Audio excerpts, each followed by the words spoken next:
I had an H5 error code display on the inside unit and replaced to outside main board.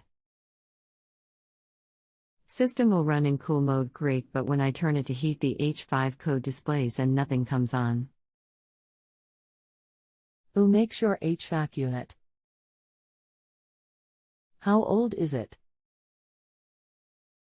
Gree and only 7 months old. How long has this been going on? What have you tried so far? Checked the ohms on compressor and was good, charge is good, and just switched the main board on outside. Anything else we should know to help you best? Not that I can think of.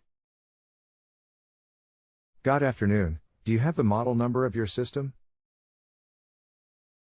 I am going to close out this ticket now.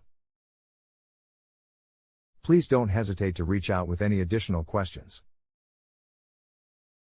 If you have a home improvement or appliance question and want to chat with an expert now, visit justanswer.com/YTHI.